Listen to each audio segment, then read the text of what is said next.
Selamat malam teman-teman, kembali lagi di channel YouTube Bebek Story yang menceritakan peristiwa-peristiwa unik di Indonesia. Kali ini saya akan menceritakan cerita rakyat Jawa Barat, legenda Sangkuriang dan Tangkuban Perahu. Provinsi Jawa Barat dikenal akan sejumlah destinasi wisatanya yang beragam, mulai dari Ujung Genteng di pasir pantai selatan, Candi Cangkuang yang historis, hingga Gunung Tangkuban Perahu. Selain menjadi salah satu objek wisata favorit, Gunung Tangkuban Perahu yang memiliki rupa stratovolcano juga memiliki fakta-fakta lainnya. Gunung ini adalah habitat bagi ragam flora dan fauna langka seperti 12 macam tanaman pakis, puspa, lemo, elang Jawa, macan tutul, dan macan kumbang.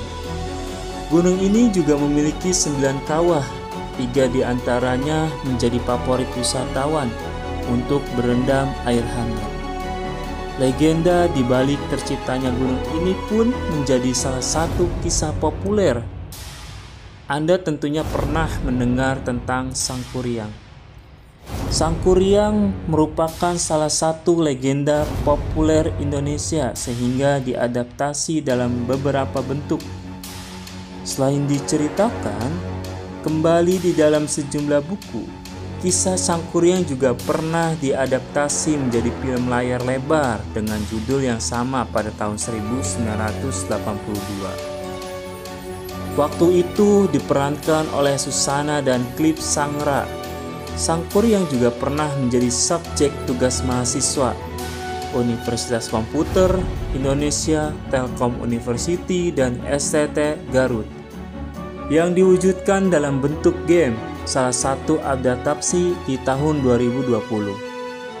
Indonesia yang Kaya bersama Aswara Production mengisahkan kembali Sangkuriang dalam bentuk musikal yang dinarasikan oleh Chandra Satria dan turut diperankan Kikan Namara.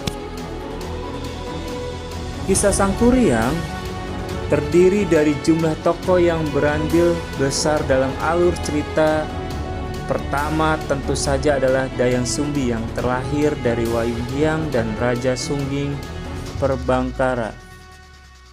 Wayung Hyang adalah dewi yang dikutuk menjadi seekor babi hutan bersama dengan Tumang. Dewa yang dikutuk menjadi seekor anjing. Terlepas dari menjelmanya, mereka menjadi hewan yang mengindikasikan sifat tercela di kayangan.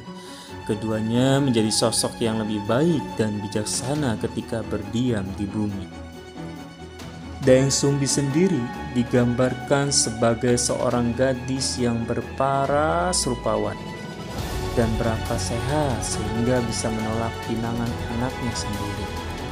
Raja Sungging Perbangkara diketahui sebagai sosok yang murah hati sebab ia mengangkat Dayang Sumbi sebagai anaknya sendiri dan memelihara Tumang sebagai penjaga istana. Sangkuriang adalah karakter yang memiliki sifat penuh amarah dan gegabah sehingga kerap melakukan perbuatan tercela, bahkan menimbulkan malapetaka. Seperti apa kisah legendaris tentang Sangkuriang dan berbentuknya Tangkuban Perahu? Simak cerita lengkap berikutnya. Dahulu kala ada sepasang dewa dan dewi kayangan yang dihukum menjadi hewan dan menjadi masa hukumannya di bumi. Sang dewa menjelma menjadi anjing yang bernama Tumang. Sang dewi menjadi babi hutan bernama Wayung Hyang. Keduanya tinggal di dalam hutan. Suatu ketika, Wayung Hyang merasa kepanasan melihat ada air yang tertampung di pohon keledai dan langsung meminumnya. Ternyata air tersebut adalah air seni Raja Sungging Perbangkara yang sakti. Setelah meminum air tersebut, babi hutan Wayung Hyang pun mengandung dan melahirkan seorang anak perempuan. Raja Sungging Perbangkara yang mengetahui hal ini membawa bayi tersebut dan membesarkannya di istana. Ia menamainya Dayang Sumbi. Dayang Sumbi tumbuh menjadi gadis yang sangat cantik. Para raja, pangeran, dan bangsawan semuanya saling berparang merebutkan Dayang Sumbi. Melihat kejadian tersebut, Dayang Sumbi meminta izin ayahnya untuk mengasingkan diri demi kedamaian. Raja Sungging Perbangkara mengizinkan putrinya tinggal seorang diri di hutan ditemani anjing bernama Tumang. Selama di pengasingan, Dayang Sumbi mengisi hari-harinya dengan menenun. Suatu hari saat sedang asik menenun, peralatannya ada yang terjatuh. Karena malas mengambil, ia berjanji kepada dirinya sendiri bahwa siapapun yang mengambilkan peralatan itu akan ia nikahi jika seorang pria dan akan dijadikan saudara jika seorang wanita. Tidak lama kemudian, Tumang menghampirinya membawakan peralatan tersebut.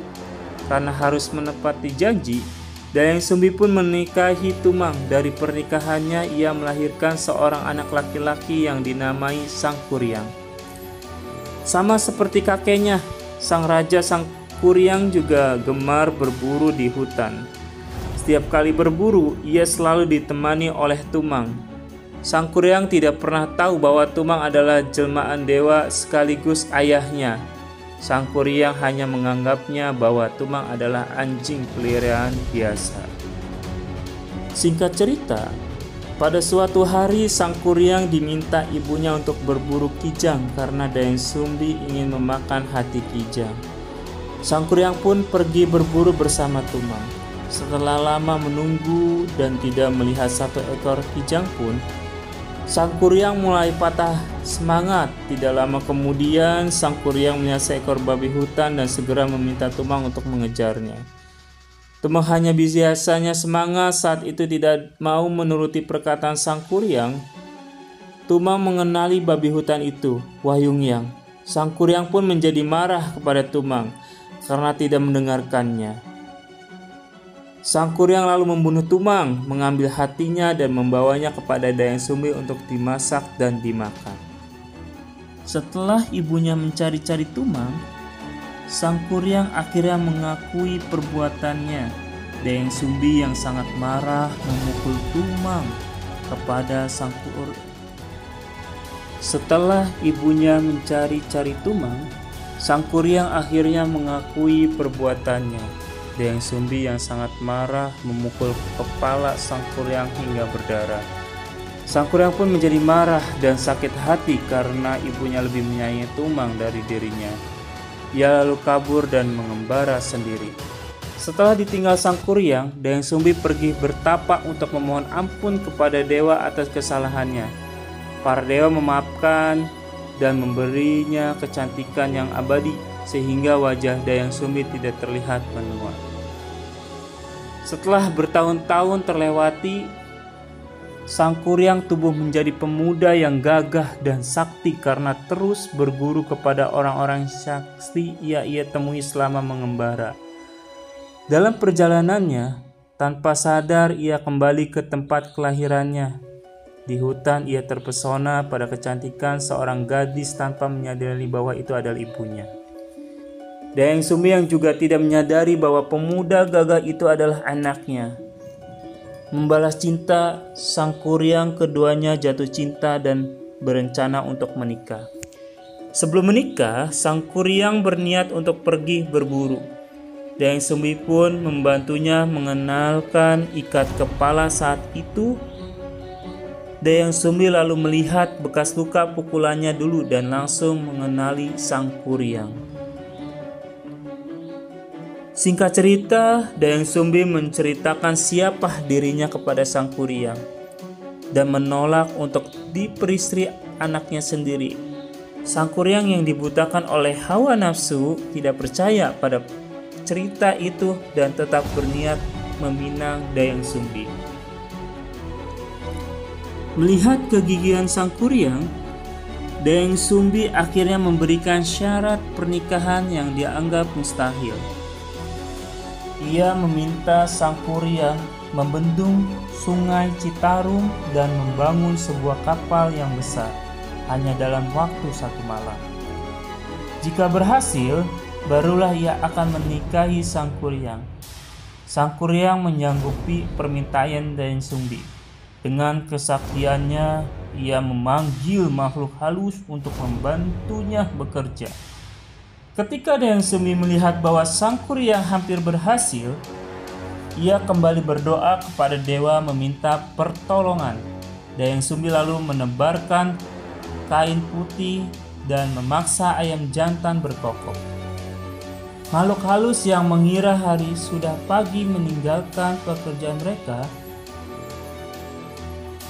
merasa sudah dicurangi, membuat Sang Kuryang marah besar. Sang Kuryang menendang kapal besar yang sudah dibuatnya sehingga jatuh tertelungkup.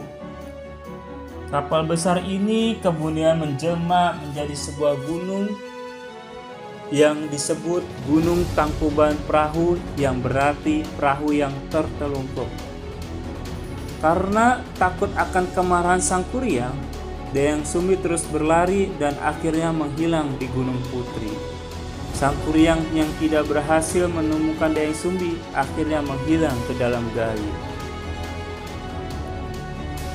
Moral dari cerita Sang Kuryang untuk teman-teman subscriber, ada beberapa moral cerita yang bisa didapatkan dari cerita Sang Kuryang. Yang pertama adalah kejujuran. Kejujuran akan membawa kebaikan di kemudian hari, sementara perbuatan curang akan merugikan diri sendiri dan orang lain. Selain itu, kita juga dapat belajar untuk selalu berpikir jernih sebelum bertindak.